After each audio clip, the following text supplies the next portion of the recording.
Iran American യുദ്ധവുമായി ബന്ധപ്പെട്ട് 42 American യുദ്ധവിമാനങ്ങൾ Iran തകർത്തു എന്ന് ഒടുവിൽ അമേരിക്ക സ്ഥിരീകരിക്കുകയാണ്. ഒരു റിപ്പോർട്ടാണ് ഇപ്പോൾ പുറത്തു വന്നിരിക്കുന്നത്. അത് അമേരിക്ക അടക്കമുള്ള ലോകത്തെ തന്നെ അമ്പരപ്പിക്കുന്ന തരത്തിലാണ് അതിൻ്റെ വിവരശേഖരങ്ങൾ നടത്തിയത്. അമേരിക്കയുടെ CRS എന്ന് പറയുന്ന കോൺഗ്രീഷണൽ റിസർച്ച് സർവീസാണ് ഈ ഒരു റിപ്പോർട്ട് പുറത്തുവിട്ടത്. ആനുപാതികപരമായിരിക്കുന്ന സംഭവത്തെക്കുറിച്ചും ഇപ്പോൾ മൊത്തത്തിൽ നടന്നിരിക്കുന്ന സംഭവത്തെക്കുറിച്ചും കൃത്യമായ രീതിയിൽ പഠനം നടത്തുകയും അമേരിക്കയുടെ സൈനികരോടും സർക്കാരിനോടും ബന്ധപ്പെട്ടവരോടും ഈ വിവരത്തെക്കുറിച്ച് ശേഖരിക്കുകയും അതോടൊപ്പം തന്നെ മറ്റ് മേഖലയിൽ പ്രവർത്തിക്കുന്ന സംവിധാനങ്ങൾ ഉപയോഗിക്കുകയും ചെയ്തുകൊണ്ട് നടത്തിയ പഠനത്തിലാണ് ഈ ഞെട്ടിപ്പിക്കുന്ന കണക്ക് പുറത്തുവിട്ടിരിക്കുന്നത്. ഇത് അമേരിക്ക സ്ഥിരീകരിക്കപ്പെട്ട കണക്കാണ്. അതാണ് ഇതിൻ്റെ ഏറ്റവും വലിയ പ്രത്യേകത.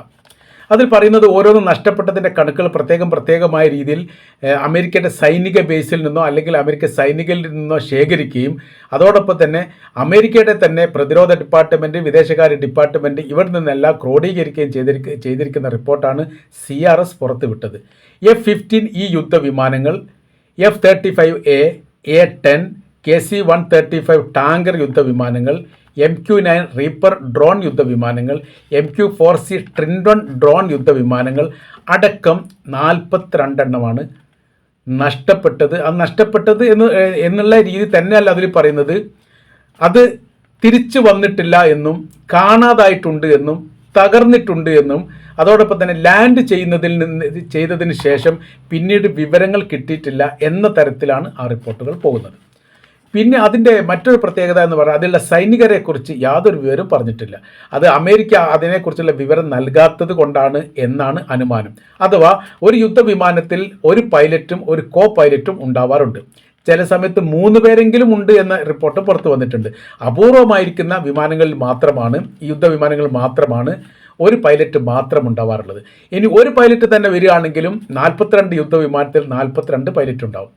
അതിൽ അപൂർവമായിരിക്കുന്ന എന്ന് പറയുക റീപ്പൺ ഡ്രോൺ പോലെയുള്ള യുദ്ധവിമാനങ്ങൾ, പിന്നെ ഇന്ധനം നിറക്കുന്ന യുദ്ധവിമാനങ്ങളിലൊക്കെ അപൂർവമായിട്ട് ഒന്നേ ഉള്ളൂ. മറ്റ് 2 കൂടുതലോ ഉണ്ട്. അങ്ങനെ വരുന്ന സമയത്ത് 84 ഈ സൈനികരെയും നഷ്ടപ്പെട്ടിട്ടുണ്ട് എന്നുള്ളതാണ് അനുമാനം. 2 എണ്ണമാണെങ്കിൽ അതിൽ ഏതെങ്കിലും യുദ്ധവിമാനത്തിൽ ഒന്നാണെങ്കിൽ അതിൻ്റെ ആനുപാതികപരമായിട്ട് കുറവ്, അങ്ങനെ ആണെങ്കിൽ 4-5 എണ്ണം കുറഞ്ഞാലും ഏകദേശം 80ഓളം ഈ യുദ്ധവിമാനത്തിൽ ഈ സർവീസ് നടത്തപ്പെട്ട സൈനികരെക്കുറിച്ച് വിവരമില്ല. പലതിലും പറയുന്ന കാര്യം അവസാനമായ രീതിയിൽ മെസ്സേജ് എത്തിയിട്ടുണ്ട്, അവസാനമായി വിളിച്ചിട്ടുണ്ട്, എന്തൊക്കെ കാര്യങ്ങൾ പറഞ്ഞിട്ടുണ്ട്, ചിലത് മനസ്സിലായിട്ടില്ല, ചിലത് വളരെ പെട്ടെന്ന് തിരിച്ചു വരുമെന്ന് പറഞ്ഞു. അങ്ങനെ വ്യത്യസ്തമായിരിക്കുന്ന ഈ സംഭാഷണങ്ങളാണ് യുദ്ധവിമാനത്തിലെ പൈലറ്റുമാർ സർക്കാരുമായിട്ടോ അല്ലെ ബന്ധപ്പെട്ട അധികൃതരുമായിട്ടോ നടത്തിയത്. എന്നാൽ തകർക്കപ്പെട്ട ഒരു ചോദ്യമാണ് വന്നത്. തകർക്കപ്പെട്ട ഈ കാണാതായ 42 യുദ്ധവിമാനങ്ങളിൽ ഏതെങ്കിലും ഒന്നിനെ കണ്ടെത്തിയിട്ടുണ്ടോ എന്നുള്ളതാണ്. തകർന്നതായിട്ടോ കഷ്ണങ്ങൾ കിട്ടിയതായിട്ടോ മറ്റേതെങ്കിലും വരും. അതിന് ഇല്ല എന്നുള്ളതാണ്, നോ എന്നുള്ളതാണ് എൻ്റെ മറുപടി. അതിനവർ പറയുന്ന കാര്യം 42 യുദ്ധവിമാനങ്ങളല്ല, 80-ലധികം യുദ്ധവിമാനങ്ങൾ ഈ യുദ്ധവുമായിട്ട് ബന്ധപ്പെട്ട് വ്യത്യസ്ത തരത്തിലൊക്കെ സർവീസ് നടത്തുകയും കാണാതാവുകയോ അല്ലെങ്കിൽ അപ്രത്യക്ഷമാവുകയോ അങ്ങനെ പലതും ചെയ്തതിൽ നിന്ന് തിരിച്ചു വന്നിട്ടുണ്ട്. തീരെ തിരിച്ചു വരാത്ത യുദ്ധവിമാനത്തിൻ്റെ കണക്കാണ് ഈ പറയപ്പെട്ടത് എന്നുള്ളതാണ് ഇതിൻ്റെ അനുമാനം. പിന്നെ സൈനികരുടെ കൊല്ലപ്പെട്ടതുമായി ബന്ധപ്പെട്ട വിവരമുണ്ട്. അത് വിമാനത്തിലെ പൈലറ്റുമാരെ കുറിച്ച് അല്ലാത്ത സൈനികർ ഏകദേശം 15 പേർ കൊല്ലപ്പെട്ടിട്ടുണ്ട്, 150 പേർക്ക് പരിക്കേറ്റിട്ടുണ്ട്. ആദ്യ ആഴ്ചയിൽ തന്നെ $16 ബില്യൺ അമേരിക്കക്ക് നഷ്ടമായിട്ടുണ്ട്. ഫസ്റ്റത്തെ ആഴ്ചത്തെ യുദ്ധത്തിൻ്റെ കാര്യമാണ് പറഞ്ഞത്.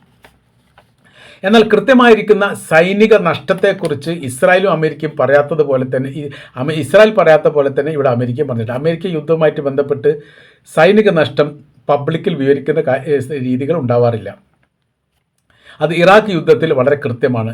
ഇറാഖ് യുദ്ധത്തിൽ ഒരു സൈനികൻ നഷ്ടപ്പെട്ടു, 2 നഷ്ടപ്പെട്ടു, 6, 10, 15 അങ്ങനെയുള്ള കണക്കുകൾ മാത്രമാണ് ആ യുദ്ധവുമായിട്ട് ബന്ധപ്പെട്ട് ആ സമയത്ത് അമേരിക്ക പുറത്തുവിട്ടത്. ഒറ്റപ്പെട്ട സൈനികരുടെ മരണം മാത്രം.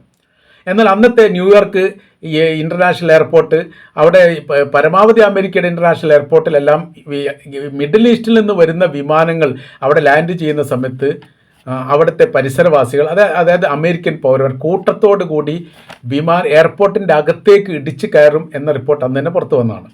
അഥവാ മിഡിൽ ഈസ്റ്റിൽ നിന്നാണ് ഒരു വിമാനം ഈ രാജ്യത്തേക്ക് വരുന്നത് എങ്കിൽ അതിൽ ഏറ്റവും ചുരുങ്ങിയ 20 അമേരിക്കൻ സൈനികരുടെ മൃതദേഹമെങ്കിലും ഉണ്ടാകുമായിരുന്നു എന്നുള്ളതാണ്. അപ്പോൾ ആരാണ് മരണപ്പെട്ടത്, എങ്ങനെയാണ് മരണപ്പെട്ടത്, അവരുടെ ബന്ധുക്കളുമായി ബന്ധപ്പെട്ടവരാണ് ഈ എയർപോർട്ടിൻ്റെ അകത്തേക്ക്, അതായത് വിമാനം ലാൻഡ് ചെയ്യുന്ന ഇറങ്ങുന്ന സ്ഥലത്തേക്ക് പ്രവേശിക്കുന്നത് എന്ന് ചുരുക്കം.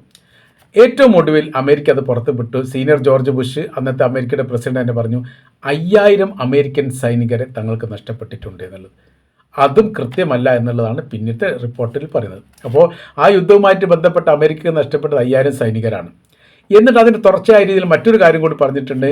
ഇത്തരം ഒരു വിഷയങ്ങൾ, ഇത്തരം ഒരു ഓപ്പറേഷൻ മറ്റേതെങ്കിലും രാജ്യത്തേക്ക് ഭാവിയിൽ തങ്ങൾ എടുക്കുകയാണെങ്കിൽ ഒരിക്കൽ പോലും തങ്ങളുടെ സൈനികരെ അതിന് മുൻപിൽ നിർത്തിയിട്ട് ഒരു യുദ്ധം നയിക്കുകയില്ല. പകരം എന്ത് ചെയ്യും, ആ രാജ്യത്തുള്ള വിമതപക്ഷത്തെയോ അല്ലെങ്കിൽ എതിർക്കുന്നവരെയോ പ്രതിപക്ഷത്തെയോ അവർക്ക് ആയുധം നൽകുകയോ മറ്റോ ചെയ്തുകൊണ്ട് അവരെ മുൻപിൽ നിർത്തും. ലിബിയ അതിന് ഉദാഹരണമായിട്ട് അവർ പറയുകയും ചെയ്യുന്നുണ്ട്. ലിബിയയിൽ കേണൽ ഗദ്ദാഫിയുമായിട്ട് ബന്ധപ്പെട്ട വിഷയം ഉണ്ടായ സമയത്ത് അദ്ദേഹത്തെ ഭരണത്തെ അട്ടിമറിക്കാൻ വേണ്ടി അമേരിക്കൻ സൈനികർ ഒരുപാട് കൊല്ലപ്പെട്ട വിവരം പുറത്തു വന്നിട്ടില്ല. പകരം അവിടെ ഒരു വിമതപക്ഷത്തെ സൃഷ്ടിച്ചു, അവർക്ക് ആയുധങ്ങൾ നൽകി. ബാക്കി എല്ലാ കാര്യങ്ങളും അമേരിക്ക നേരിട്ട് നിർവഹിച്ചു. അതായത് ആകാശ നിരീക്ഷണമാണ് പ്രധാനമായി. റഡാർ സംവിധാനത്തെ കാഴ്ച വെക്കുന്ന രീതിയിലുള്ള വിമാനങ്ങൾ മേലെ നിന്നുകൊണ്ട് തായ് ഭാഗത്തേക്ക് നിരീക്ഷിച്ചു. നിരീക്ഷണ അടിസ്ഥാനത്തിൽ അന്ന് ഏറ്റവും അവസാനത്തെ യുദ്ധവുമായിട്ട് ബന്ധപ്പെട്ട് കേണൽ ഗദ്ദാഫി കൊല്ലപ്പെടുന്ന ദിവസത്തിൻ്റെ അന്ന് 50ഓളം വാഹനങ്ങളിലായിട്ട് ട്രിപ്പോളിയിൽ നിന്ന് അദ്ദേഹം രക്ഷപ്പെട്ടു പോകുന്നു എന്നൊക്കെയാണ് പറയുന്നത്. പോകുന്നതിൻ്റെ വീഡിയോ ചിത്രങ്ങൾ അല്ലെങ്കിൽ അതിൻ്റെ ഫോട്ടേജുകൾ എടുത്തുകൊണ്ട് അവിടെ വിമതപക്ഷത്തിന് നൽകുന്നു. അമേരിക്ക ആകാശത്തു നിന്ന് ബോംബിടുന്നു, പൊട്ടിച്ചിതറുന്നു, ഗദ്ദാഫി രക്ഷപ്പെടുന്നു. അങ്ങനെ ഓടി പച്ചക്കറി മാർക്കറ്റിൽ അഭയം തേടുന്നു. നമുക്കറിയാവുന്ന ആ കാര്യങ്ങളൊക്കെ അതിന് തുടർച്ചയായ രീതിയിലാണ് പറയുന്നത്. അപ്പോൾ എണ്ണൽ സംഖ്യ കുറച്ച് കാണിക്കുക എന്നുള്ളത് ഇവിടെ സാധാരണ രീതിയാണ്. ഇവിടെ അത് കാണിച്ചിട്ടുണ്ട് എന്നുള്ളതാണ്. ഇന്ധനവില വർധനവ്, ഹോർമുസ് കടലുമായിട്ട് ബന്ധപ്പെട്ട പ്രശ്നങ്ങൾ, ഇതിനെല്ലാം ആദ്യത്തെ ഘട്ടത്തിൽ $40 ബില്യൺ അമേരിക്ക ചെലവാക്കിയിട്ടുണ്ട്. മിഡിൽ ഈസ്റ്റിൽ പിന്നെ അടുത്തത് പറയുന്ന കാര്യം ഇങ്ങനെയാണ്. മിഡിൽ ഈസ്റ്റിൽ അമേരിക്കയുടെ സൈനിക ബേസുകളിലായി, മിഡിൽ ഈസ്റ്റിൽ അമേരിക്കയുടെ 15 സൈനിക ബേസുകളിലായി 228 യുദ്ധ സാമഗ്രികൾ തകർക്കപ്പെട്ടിരുന്നു. അത് ടാങ്കറുകളുണ്ട്, മിസൈലുകളുണ്ട്, പ്രതിരോധ സംവിധാനങ്ങളുണ്ട്, അതോടൊപ്പം സൈനികരുണ്ട്. സൈനികരുടെ എണ്ണം ഇവിടെയും പറഞ്ഞിട്ടില്ല. അപ്പോൾ അത്രയും ശക്തമായിരിക്കുന്ന തിരിച്ചടി ആ മേഖല കേന്ദ്രീകരിച്ചുകൊണ്ട് നൽകിയിട്ടുണ്ട്. ഇങ്ങനെ ലിസ്റ്റിൻ്റെ ഒരു വിവരങ്ങൾ പോകുന്നു. ഇനി ഈ കടലുമായിട്ട് ബന്ധപ്പെട്ട്, കപ്പലുമായിട്ട് ബന്ധപ്പെട്ട കാര്യത്തെക്കുറിച്ച് പറയുന്നു. 15 കപ്പലുകൾ കേടുപാട് സംഭവിച്ചിട്ടുണ്ട്. അങ്ങനെ കേടുപാട് മാത്രമേ അവർ പറയൂ. തകർക്കപ്പെടുകയോ കടൽ മുങ്ങിപ്പോയാലും ചെറിയ രീതിയിൽ കേടുപാട് എന്ന് പറഞ്ഞ് അവസാനിപ്പിക്കുകയാണ് ചെയ്യുക. ശരിക്കും 120ഓളം കപ്പലിന് നേരെ ഏതെങ്കിലും തരത്തിലുള്ള ചെറിയ രീതിയിലെങ്കിലും ആക്രമണം നടന്നിട്ടുണ്ട് എന്നുള്ളതാണ്. കപ്പലുകളുണ്ട്, ഡിസ്ട്രോയ് കപ്പലുണ്ട്, കപ്പലിനെ സംരക്ഷിക്കാൻ വേണ്ടിയിട്ട്. അതായത് അബ്രഹാം ലിങ്കൺ കപ്പലാണ് അവിടുത്തെ ഏറ്റവും വലിയ കപ്പലായിട്ട്, യുദ്ധക്കപ്പലായിട്ട് വരും. അങ്ങനത്തെ 3 കപ്പലാണ്. ഒന്ന് അബ്രഹാം ലിങ്കൺ കപ്പൽ, പിന്നെ ജോർജ് ബുഷ് കപ്പൽ, അങ്ങനെ 3 കപ്പലുകൾ അവിടെ ഈ മേഖലയിൽ കേന്ദ്രീകരിച്ചുകൊണ്ട് അതിനെ സംരക്ഷിക്കാൻ വേണ്ടി ഡിസ്ട്രോയ് കപ്പലുണ്ട്. ഇറാൻ എന്ത് ചെയ്യും, ആദ്യം തന്നെ ഡിസ്ട്രോയ് കപ്പലിനെ തകർക്കും. ഡിസ്ട്രോയ് കപ്പലിനെ തകർത്താനുള്ള ഗുണം എന്ന് പറഞ്ഞിട്ടാണെങ്കിൽ പിന്നെ നേരിട്ട് കൊണ്ട് ഈ യുദ്ധക്കപ്പലിനെ, അതായത് വിമാനവാഹിനി യുദ്ധക്കപ്പലാണ്, ആ കപ്പലിനെ ആക്രമിക്കാൻ വളരെ എളുപ്പത്തിൽ സാധിക്കും. അങ്ങനെ അവർ ഈ ജോർജ് ബുഷിൻ്റെ കപ്പലിന് നേരെയും അബ്രഹാം ലിങ്കൺ കപ്പലിന് നേരെയൊക്കെ വലിയ രീതിയിൽ ആക്രമണം നടത്തിയിട്ടുണ്ട്.